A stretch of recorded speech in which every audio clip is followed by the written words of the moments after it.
ይስጥልን ውድ ተመልካቾች በያላችሁበት የዓለም ጥግ ሰላምታችን ይድረስ። ይህ የአፍሪካ ሬኔሳንስ ቴሌቪዥን የዕለተ ረቡዕ የዜና ሰዓት ነው። በእስራኤልና በኢራን መካከል እየተካሄደ ያለው አውዳሚ ጦርነት ሀገራቱ ከሚገኙበት መካከለኛው ምስራቅ አልፎ ለአፍሪካ ቀንድ ያሰጋል መባሉን፣ በጋሞ ዞን በደረሰ የመሬት መንሸራተትና የጎርፍ አደጋ የ30 ሰዎች ሕይወት ማለፉን፣ አንጋፋው ሙዚቀኛ ግርማ በየነ ከፈረንሳይ ኤምባሲ የሀገሪቱ ከፍተኛ የኪነ ጥበብ ሽልማት እንደተበረከተላቸው የሚዳስሱ ዜናዎችን ጨምሮ የተለያዩ ጥንቅሮችን በዛሬው ዜናችን ወደ እናንተ እናደርሳለን። ዜናዎቹን በማቅረብ ጽዮን ለኩን አብሬያችሁ ቆይታ አደርጋለሁ። አብራችሁን ቆዩ። ወደ ቀዳሚው ዜናችን ስናልፍ በእስራኤልና በኢራን መካከል እየተካሄደ ያለው አውዳሚ ጦርነት ሀገራቱ ከሚገኙበት መካከለኛው ምስራቅም አልፎ ለአፍሪካ ቀንድ ያሰጋል ተባለ። ወትሮም በሽብርተኝነትና ውስብስብ የጸጥታ ስጋቶች ፈተና ውስጥ የሚገኘው ይህ ቀጠና በመካከለኛው ምስራቅ እየሰፋ የመጣው ግጭት በቶሎ ካልተቋጨ ዳፋው ለአፍሪካ ቀንድ ይተርፋል እየተባለ ነው። ብዙነህ እንዳለ ዝርዝር አለው። ወቅታዊው የኢራንና እስራኤል አውዳሚ ጦርነት ሀገራቱ ከሚገኙበት መካከለኛው ምስራቅ አልፎ ለአፍሪካ ቀንድ ጦስ ሆኖ እንዳይተርፍ አስግቷል። ወትሮም በሽብርተኝነትና ውስብስብ የጸጥታ ስጋቶች ፈተና ውስጥ የሚገኘው ቀጠናው መካከለኛ ምስራቅ ውስጥ እየሰፋ የመጣውን ቀውስ በቶሎ ካልተቋጨ የወላፍኑ ተጠቂ ሊሆን እንደሚችል ነው የተገመተው። በተለይም በመካከለኛው ምስራቅ ያለው ጦርነትን ተከትሎ የሀውቲ ታጣቂዎች ከዚህ ቀደም በቀይ ባህርና አካባቢው ላይ በመርከቦች ላይ የሚያደርሱት ጥቃትን መጨመሩ ኢትዮጵያን ጨምሮ የአፍሪካ ቀንድ ሀገራትን ደህንነት ስጋት ውስጥ የጣለ መሆኑ ይነገራል። ኢትዮጵያም የአካባቢውን ደህንነት ለማስጠበቅ ወደ ቀይ ባህር መውጣቷ አሁን ላይ ካስፈላጊም በላይ እየሆነ መጥቷል። ሀያላን ሀገራት አስከፊውን ጦርነት በራሳቸው ሜዳ ያደርጉታል ተብሎ ባይገመትም ለዚህ የማያባራ ግጭትን ማካሄጃ የምትመረጠው ደግሞ አፍሪካ በተለይም የአፍሪካ ቀንድ መሆኑ የዘርፉ ምሁራን ያነሳሉ። መረጋጋት የተሳነው የአፍሪካ ቀንድ ከምዕራባውያን ሀገራት እስከ መካከለኛው ምስራቅና የሩቅ ምስራቅ ሀገራት ለጦር ቀጠናነትም እየተሻሙበት ነው።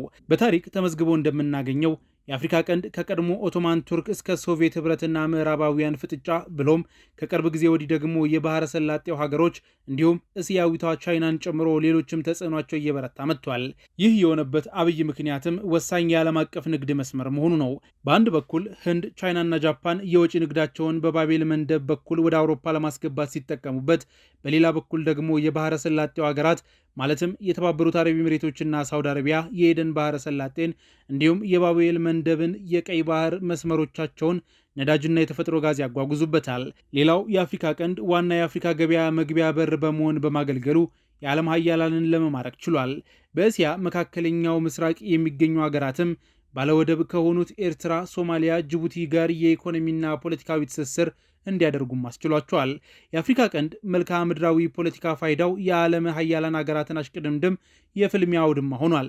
በዚህም ምክንያት ከመካከለኛው ምስራቅ በመቀጠል ትልቁ የሀያላን መተጋተጊያ ሜዳም ሆኗል። የቀድሞ የፕሬዝዳንት ዶናልድ ትራምፕ ዋና አማካሪና የዋይት ሀውስ ዋና ስትራቴጂ አውጪ ከነበሩት ስቲቭ ባነን ጋር ቆይታ ያደረጉት የዘርፉ ተንታኝ አሜሪካና እስራኤል በኢራን ላይ የከፈቱት ዘመቻ ኢራን ነካ እንጂ አላጠፋም ያሉ ሲሆን ይህም የከፋ ነገር እንዳያስከትል ስጋታቸውን ገልጸዋል።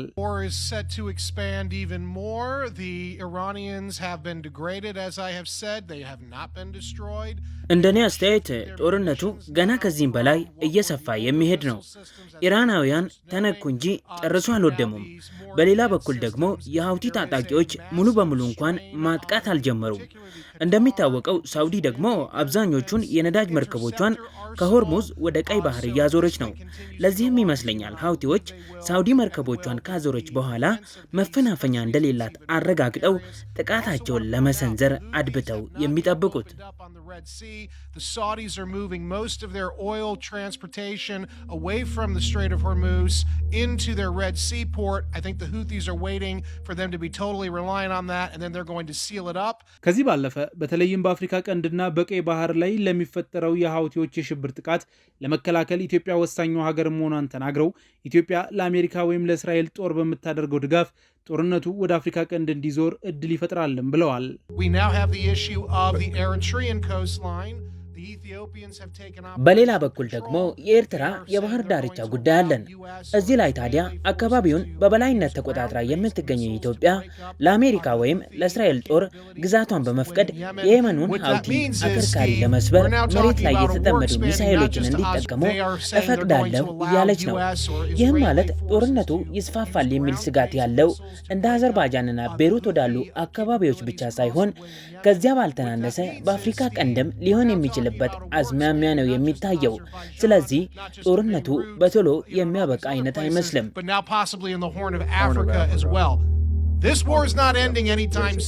ኢትዮጵያን ጨምሮ የቀጠናው ሀገራት ወደ መካከለኛው ምስራቅ ጦርነቶች ተስበው እንዳይገቡ ጥንቃቄ ማድረግ እንዳለባቸውም መክረዋል።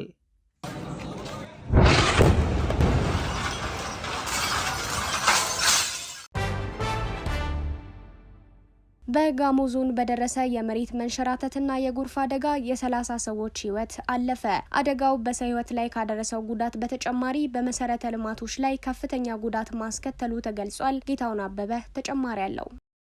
በትናንትናው ዕለት መጋቢት 1 ቀን 2018 ዓ.ም በደቡብ ኢትዮጵያ ክልል ጋሞ ዞን በተለያዩ አካባቢዎች በጣለው ከባድ ዝናብ ምክንያት በተከሰተ የመሬት መንሸራተትና የጎርፍ አደጋ የ30 ሰዎች ሕይወት ማለፉን የዞኑ አስተዳደር አስታውቋል። የዞኑ አስተዳደር እንዳስታወቀው እስካሁን 30 ሰዎች መሞታቸው ቢረጋገጥም የጉዳቱ መጠን ሰፊ በመሆኑ የሟቾች ቁጥር ሊጨምር እንደሚችል ተገምቷል። የደቡብ ኢትዮጵያ ክልል ርዕሰ መስተዳደር አቶ ጥላሁን ከበደ በአደጋው ሕይወታቸውን ላጡ ወገኖች የተሰማቸውን ጥልቅ ሐዘን በመግለጽ ለቤተሰቦቻቸው መጽናናትን ተመኝተዋል። ርዕሰ መስተዳድሩ አክለውም በቀጣይ በተለያዩ አካባቢዎች ከፍተኛ የጎርፍና የመሬት መንሸራተት ስጋት ሊኖር ስለሚችል ተናዳ ተጋላጭ በሆኑ አካባቢዎች የሚኖሩ ዜጎች ጥንቃቄ እንዲያደርጉ አሳስበዋል።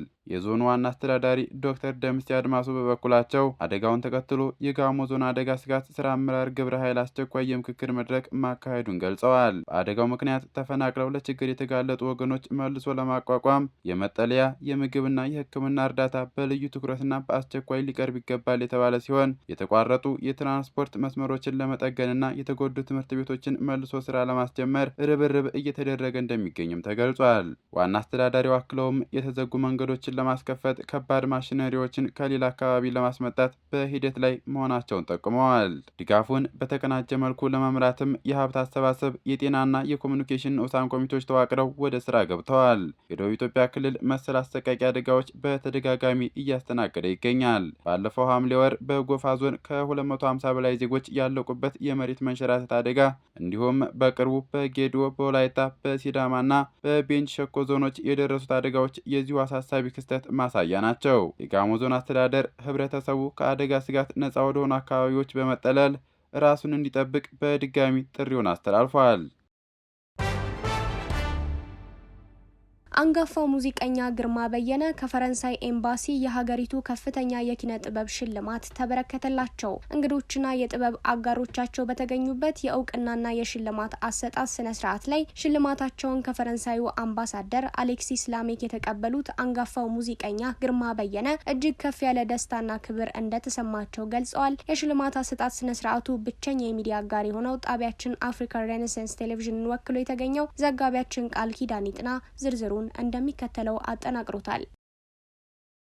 ሰውን ከናጣ በጥልቅ ካልተማረ በጣቶቻቸው ፒያኖን የሚያናግሩት ሴት አላምንም እያሉ ዘመናቸውን በፍቅር የኖሩት የባንዶች አባት በባለቤታቸው ህልፈት ሙዚቃን የፈሩት እውቁ የፒያኖ ተጫዋች የሙዚቃ አቀናባሪና ቀማሪ አንጋፋው ድምፃዊ ግርማ በየነ የሙያ ተሞክሯቸውንና ለሙዚቃና ጥበብ መጎልበት ያበረከቱትን አስተዋጽኦ ያከበረ የእውቅናና የምስጋና ምሽት በኢትዮጵያ የፈረንሳይ ኤምባሲ ተካሂዶላቸዋል።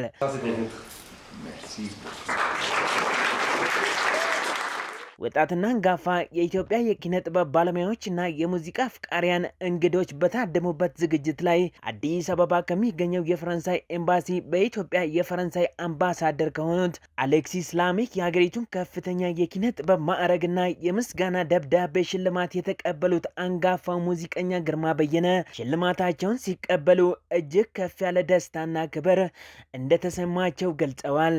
በጣም ነው የተደሰትኩት እና ምንም ቃላት ያጥረኛል እና እግዚአብሔር ያክብርልኝ።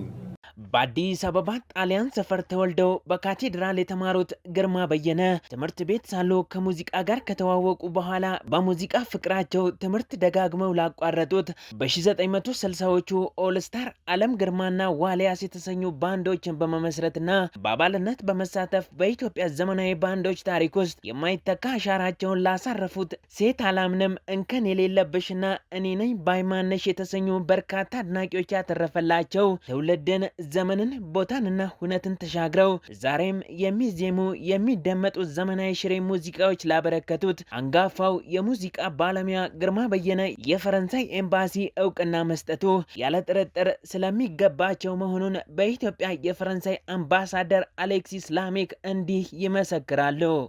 Cet album a été salué par la critique internationale. የእርሱ ሕይወትና የሙያ ስኬት የኢትዮጵያን የሙዚቃ ታሪክ በወርቃማ ቀለም የጻፈ ሰው ጉዞ ነው። ሙዚቃዎቹና ታላላቅ ስራዎቹ መቼም ቢሆን እንደማይጠፉ ይልቁንም ደግሞ ታድሰው ዘመን እየተሻገሩ ትናንትናን ሲያስታውሱን ይኖራሉ። ዛሬ ፈረንሳይ ለእርሱ እውቅና ስትሰጡ ልዩ የሆነ ሙዚቀኛ ብቻ ሳይሆን ልዩ የሆነ የሙዚቃ ቅርስ እንዲጠበቅና ለመጪው ትውልድ እንዲጋራ ጭምር እያደረገች መሆኗን ታምናለች። በ1950ዎቹ አጋማሽ በመደመጣቸውና በዘመን ተሻጋሪ ሙዚቃነታቸው የሚታወቁ የአንጋፋው ድምፃዊ እውቅ የፒያኖ ተጫዋች ሙዚቃ አቀናባሪና ቀማሪ ግርማ በየነ ከ30 ዓመታት በላይ ከተለየበት የሙዚቃ መድረክ በኢትዮፒክስ 30ኛ የሙዚቃ አልበም ከ14 ሙዚቃ ጋር ብቅ እንዲል ማስቻሉ የሚነገርለት በተረሱ የሸክላ ቅጂዎች ላይ የነበረው ልዩ ፍቅር ዓለም በአፍሪካ ሙዚቃ ላይ የነበረውን እይታ መቀየሩ በበጎ የሚነሳለት ፈረንሳዊው የሙዚቃ ተመራማሪና አዘጋጅ ፍራንሲስ ፋልሴቶ ከክብር እንግዶች አንዱ ሆኖ በተገኘበት አጋጣሚ ለጣቢያችን አፍሪካን ሬኔሳንስ ቴሌቪዥን በሰጠው ቃል በባለቤታቸው ህልፈት በደረሰባቸው ሐዘን በህይወታቸው ፈታኝ ጊዜያትን ላሳለፉት አንጋፋው ድምፃዊ ግርማ በየነ በፈረንሳይ መንግስት የተሰጣቸው እውቅና ሙዚቃቸውን የሀገራቸው ልጆች ቋንቋውንና ባህሉን የሚያውቁት ብቻ ሳይሆኑ ወዝወዝና ቆዘም የሚሉበት አውሮፓውያን በተለይ ደግሞ እኛ ፈረንሳዮች ጭምር ለመሆናችን ህያው ምስክር ነው ሲሉ ገልጸዋል። It's a matter of fact. Whether it is in France, all over Europe, in America, in Asia, in Japan, in Brazil. ዛሬ የኢትዮጵያ ሙዚቃዎች የማይደመጡበት የዓለም ክፍል የለም። ይህ እንግዲህ እውነታው ነው። አውሮፓ ብትል አሜሪካ፣ ወደ እስያ ጃፓን ብትሄድ አሊያ ደግሞ ብራዚል ብታቀና በየሄድክበት የኢትዮጵያውያን የሙዚቃ ስራዎችን ከፍ ብሎ ሲደመጥ ታያለህ። በዚህም የበኩሉን አስተዋጽኦ እንዳበረከተ አንድ ሰው ይህን ስመለከት እጅግ ከፍ ያለ ደስታ ይሰማኛል። I'm very happy of that. Very happy of that. ዝነኛው ክላሲካል ፒያኒስትና የሙዚቃ አቀናባሪ ግርማ ይፍራሸዋም ሆነ ድምፃዊት የማርያም ቸርነት በመድረክ ስሟ የማን እንደሚሉት ለአንጋፋው የሙዚቃ ሰው ግርማ በየነ የተሰጠው እውቅና ለኢትዮጵያ የሙዚቃ ኢንዱስትሪ ከፍታ መልካም አጋጣሚ ከመሆኑም በላይ ለወጣት ሙዚቀኞች የሞራል ስንቅ ነው ብለው ስለሚያምኑ እጅጉን ደስተኛ መሆናቸውን ለጣቢያችን ገልጸዋል። ለእያንዳንዳችን የደረሰ ያህል ነው የተሰማኝ። ከፍተኛ አስተዋጽኦ ያደረገውን ጋሽ ግርማ በየነን በፈረንሳይ ሀገር ይሄን ያህል እውቅና የማግኘት ስነ ስርዓትን እንደው ምስክር በመሆኔ ትልቅ ኩራት ነው የተሰማኝ። በእውነት ይሄ ትልቅ ድል ነው ለኢትዮጵያ። በጣም የምንወደው ሙዚቀኛ ጋሽ ግርማ በየነ ከፈረንሳይ ሚኒስትር ሪኮግኒሽን ተሰጥቶታል እና በጣም ትልቅ ቀን ነው። በተለይ ደግሞ ለእኛ ሙዚቀኞች ትልቅ ክብርና ትልቅ ማበረታቻም ጭምር ነው። እንደ ሀገርም የሚያኮራ ነገር ነው ማለት ነው። በሚያቀነቅኗቸው የእንግሊዝኛ ሙዚቃዎች ኢትዮጵያዊው ጄምስ ብራውን የሚል ተቀጽላ እንዳሰጣቸው በጠመንጃና ሙዚቃ መጽሐፍ ላይ የሰፈረላቸው ሁለገቡና አንጋፋው ድምፃዊ እውቅ የፒያኖ ተጫዋች ሙዚቃ አቀናባሪና ቀማሪ ግርማ በየነ አዲስ አበባ በሚገኘው የፈረንሳይ ኤምባሲ የተበረከተላቸው ኦፊሴር ዴላ ኦርደሬ ዴስ አርትስ ኢት ዴስ ሌትረስ የተሰኘው ሽልማት በፈረንሳይ በዓለም አቀፍ ደረጃ በስነ ጥበብና በስነ ጽሑፍ ዘርፍ የላቀ አስተዋጽኦ ላበረከቱ ግለሰቦች የሚሰጥ የክብር ሽልማት ሲሆን ጣቢያችን አፍሪካን ሬኔሳንስ ቴሌቪዥንም ለአንጋፋው ድምፃዊ ግርማ በየነ እንኳን ደስ ያሉት ለማለት ይወዳል። ወይዘሪት ኢትዮጵያ ምን ትጠብቂያለሽ?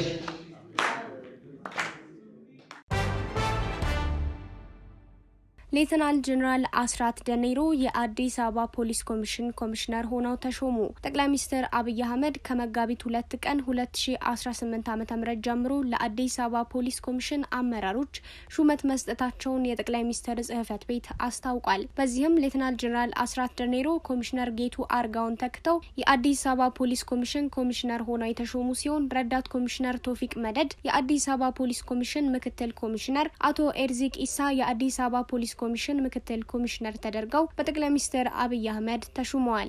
ሌተናል ጀነራል አስራት ደኔሮ ከዚህ ቀደም በኢትዮጵያ መከላከያ ሰራዊት ውስጥ በተለያዩ ከፍተኛ የኃላፊነት ደረጃዎች ላይ አገልግለዋል። ከነዚህ መካከል የብሔራዊ ምድር ኃይል አስተባባሪና የመከላከያ ማህበረሰብ አቀፍ ፖሊስ መምሪያ ኃላፊ በመሆን ሰርተዋል። ሌተናል ጀነራል አስራት በስራ ዘመናቸው ቀደም ሲል የመከላከያ መረጃ መምሪያ ኃላፊ የነበሩ ሲሆን ቤንሻንጉል ጉሙዝና ጋምቤላ ክልሎችን ጨምሮ በምዕራብና ደቡብ ምዕራብ የኢትዮጵያ ክልሎች የጸጥታ ስራዎችን የሚመራውን የምዕራብ እዝን በበላይነት መርተዋል። እንዲሁም እንደ አውሮፓውያኑ በካቲት 2022 በደቡብ ሱዳን የተኩስ አቁምና የሽግግር ደህንነት ዝግጅቶች ክትትል ዘዴ ሰብሳቢ ሆነው ተሹመው እንደነበር ይታወሳል።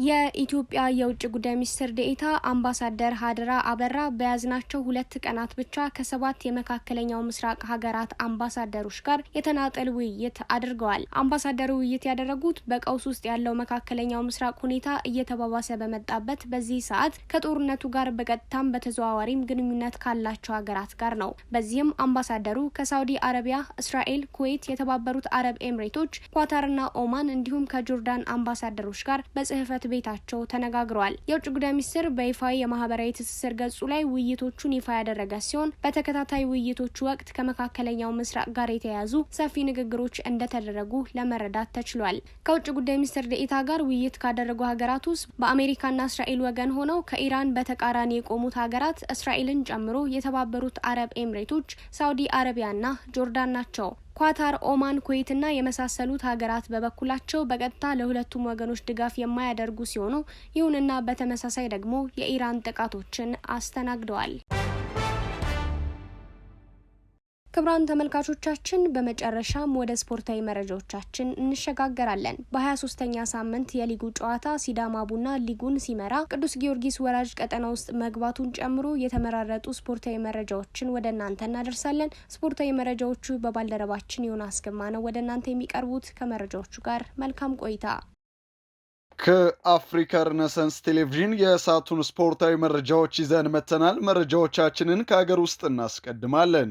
የኢትዮጵያ ፕሪሚየር ሊግ የ3ኛ ሳምንት ጨዋታዎችን ሲያጠናቅቅ የዋንጫ ፉክክሩ እንደገና አጓጊ ሆነዋል። ትላንት በተደረጉ የመጨረሻ ቀን ጨዋታዎች ሐዋሳ ከተማና አርባ ምንጭ ከተማ ወሳኝ ድል አሳክተዋል። የ23ኛ ሳምንት የሲቢ ኢትዮጵያ ፕሪሚየር ሊግ የመጨረሻ ጨዋታዎች ትላንት ሲከናወኑ ሐዋሳ ከተማና አርባ ምንጭ ከተማ ተጋጣሚዎች ቸውን ማሸነፍ ችለዋል። በአዳማ ሳይንስና ቴክኖሎጂ ዩኒቨርሲቲ ስቴዲየም መቀለ ሰባ እንደርታን የገጠመው ሐዋሳ ከተማ ሽመልስ በቀለ ባስቆጠራት ብቸኛ ግብ 1-0 በሆነ ውጤት ማሸነፍ ችለዋል። የውድድር ዓመቱን 11ኛ ድሉን ያሳካው የተመስገን ዳናው ሐዋሳ ከተማ ነጥቡን 40 በማድረስ ከመሪው ሲዳማ ቡና ያለውን የነጥብ ልዩነት ወደ 2 አጥብቦ በዋንጫ ፉክክር ውስጥ መኖሩን አረጋግጧል። ትላንት ሽንፈት የቀመሰው መቀለ ሰባ እንደርታ በበኩሉ 22 ነጥቦችን በመያዝ በወራ ቀጠና ውስጥ ለመቆየት ተገዷል። በሌላ የትላንት ጨዋታ በሐዋሳ ዩኒቨርሲቲ ስቴዲየም ከአዳማ ከተማ ጋር የተጫወተው አርባ ምንጭ ከተማ 2-0 በማሸነፍ ወሳኝ ድል አሳክቷል።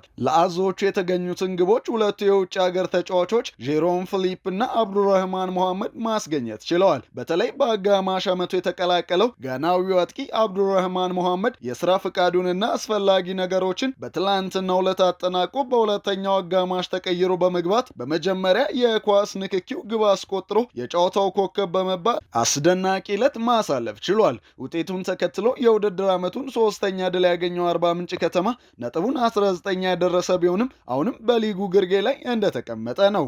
የ3ኛ ሳምንት ሙሉ ጨዋታዎች ሲጠናቀቁ ሲዳማ ቡና ከሐዋሳ ከተማ በ2 ነጥቦች በመብለጥ የሊጉን መሪነት ሲያስቀጥል፣ ቅዱስ ጊዮርጊስ፣ ቡልዋሎ፣ መቀለ ሰባ እንደርታና አርባ ምንጭ ከተማ በወራጅ ቀጠና ውስጥ የሚገኙ ክለቦች ሆነዋል። ኮከብ ግብ አስቆጣሪነቱን በቅርቡ ከቅዱስ ጊዮርጊስ ሲዳማ ቡናን የተቀላቀለው አቤል ያለውና የኢትዮጵያ ንግድ ባንኩ አዲስ ግደይ በኩል 9 ግቦች እየመሩት ይገኛሉ። የ24ኛ ሳምንት የሊጉ ጨዋታዎች ከዕለተ ዓርብ ጀምሮ የሚከናወኑም ይሆናል። በጦርነት አዙሪት ውስጥ የምትገኘው የኢራን ሴቶች ብሔራዊ ቡድን ተጫዋቾች በአውስትራሊያ በተደረገ የሴቶች ውድድር ላይ የሀገራቸውን ብሔራዊ መዝሙር አንዘምርም ማለታቸው መዘዝ ይዞባቸው እንደመጣ እየተገለጸ ይገኛል። ዓለም አቀፉ ማህበረሰብ አይኑን በመካከለኛው ምስራቅ ላይ ባደረገበት በዚህ ወቅት በስፖርት ሜዳ የተጀመረው የኢራን ሴት ተጫዋቾች ተቃውሞ ወደ ከፋ ፖለቲካዊ ውጥረት መቀየሩና ግማሾቹ ተጫዋቾች በአውስትራሊያ ጥገኝነት መጠየቃቸው ተገልጿል። በአውስትራሊያ ትልቋ ከተማ ሲድኒ ውስጥ በተካሄደው የኤዥያ ሴቶች እግር ኳስ ውድድር ላይ የኢራን ብሔራዊ መዝሙር ሲዘመር ዝምታን በመምረጥ ተቃውሟቸውን ያሰሙት 7 የቡድኑ አባላት ወደ አገራቸው ቢመለሱ ሊደርስባቸው የሚችለውን ስደት በመፍራት በአውስትራሊያ ጥገኝነት መጠየቃቸው ተገልጿል። ሆኖም ከጥገኝነት ጠያቂዎቹ አንዷ ሀሳቧን በመቀየር የነበሩበትን ሚስጥራዊ መጠለያ ለኢራን ኤምባሲ አሳውቃለች። ይህ መረጃ ለኤምባሲው መድረሱን ተከትሎ የአውስትራሊያ መንግስት ተጫዋቾችን በፍጥነት ወደ ሌላ ስፍራ ለማዛወር መገደዱን የሀገር ውስጥ ጉዳይ ሚኒስተር ቶኒ ቡርክ ገልጸዋል። ክስተቱ በሁለቱ ሀገራት መካከል ያለውን ዲፕሎማሲያዊ ግንኙነት ይበልጥ ያከረረው ሲሆን የኢራን እግር ኳስ ፌዴሬሽን አውስትራሊያ ተጫዋቾቻችንን አግታብናለች ሲል ቢከስም የአውስትራሊያው ጠቅላይ ሚኒስተር አንቶኒ አልባዛኒ ግን የተጫዋቾችን ድፍረት በማድነቅ በተከፈተ እጅ እንቀበላቸዋለን ብለዋል። የሀገሪቱን ብሔራዊ መዝሙር አንዘምርም በማለት ባሰሙት ተቃውሞ ምክንያት በኢራን መንግስት ቴሌቪዥን ላይ የጦርነት ከዳተኞች ተብለው የተፈረጁት እነዚህ ተጫዋቾች በቡድኑ ውስጥ ባሉ የጸጥታ አካላት ከፍተኛ ክትትል ይደረገባቸው እንደነበር የፍልሰት ጉዳይ ባለሙያዎች ተናግረዋል። በአሁኑ ወቅት ተጫዋቾችና የቴክኒክ ሰራተኞችን ጨምሮ 7 የቡድኑ አባላት በአውስትራሊያ ውስጥ ጥገኝነት ጠይቀው ጊዜያዊ የመኖሪያ ቪዛ ማግኘታቸውም ተሰምቷል። የቡድኑ ቀሪ አባላት ወደ ሀገራቸው ለመመለስ በኳላላምፑር ማሌዥያ በኩል በመጓዝ ላይ እንደሚገኙ ኤኤፍፒ ዘግቧል። በአውሮፓ ሻምፒየንስ ሊግ ወደ ሩብ ፍጻሜ ለመቀላቀል የሚደረጉት የጥሎ ማለፍ የመጀመሪያ ዙር ጨዋታዎች ድራማዊ ትዕይንታቸውን ትላንት ምሽት የጀመሩ ሲሆን ሶስቱም የእንግሊዝ ክለቦች ድል አልቀናቸውም። የዙሩ የመጀመሪያ ጨዋታ በነበረው ግጥሚያ ወደ ቱርክ ያቀናው ሊቨርፑል በጋላታሳራይ ሽንፈት ቀምሷል።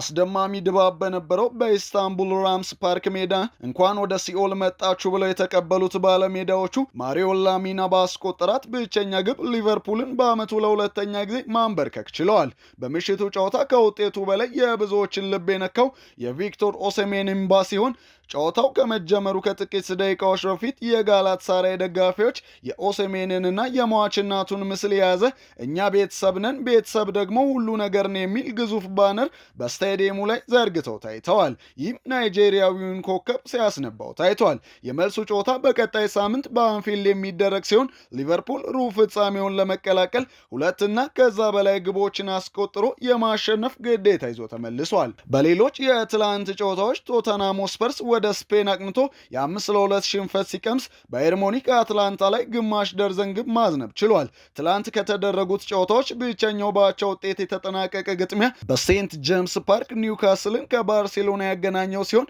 አንድ አቻ በሆነ ውጤትም መጠናቀቅ ችሏል። ዛሬም ቀጥለው ተጠባቂ የቻምፒየንስ ሊግ ጨዋታዎች ሲከናወኑ ሪያል ማድሪድ ማንቸስተር ሲቲን የሚገጥምበትም ይገኝበታል። ወደ ሩብ ፍጻሜ ለመግባት በሚደረገው ፍልሚያ ዛሬ ምሽት 5 ሰዓት ሪያል ማድሪድ በሳንቲያጎ ቤርናባው ማንቸስተር ሲቲን የሚያስተናግድበት ጨዋታ ከወዲሁ የሚጠበቅ ሆኗል። እንደ ተከታታይ ፊልም ባለፉት ዓመታት በተደጋጋሚ እየተገናኙ የሚገኙት ሁለቱ ኃያላን ቡድኖች የምሽቱ ጨዋታ ለ5ኛ ተከታታይ ዓመት በጥሎ ማለፉ የሚፋጠጡበት ሲሆን ይህም በአውሮፓ ሻምፒየንስ ሊግ ታሪክ በተከታታይ ዓመት በመገናኘት ታሪክ እንዲሰሩ አድርጓቸዋል። ነገሩን ይበልጥ አስገራሚ ያደረገው ሁለቱ ክለቦች ከአሁን በፊት 15 ጊዜ የተገናኙ ሲሆን እያንዳንዳቸው 5 ጊዜ አሸንፈው በ5ቱ ደግሞ አቻ ተለያይተዋል። ዛሬ ምሽት በስፔኗ መዲና ለ16ኛ ጊዜ በሚደረገው ጨዋታ በባለሜዳዎቹ በኩል ኪሊያን ምባፔ፣ ጁድ ቤሊንጋም እና ሮድሪጎ በጉዳት ከስብስቡ ውጪ መሆናቸው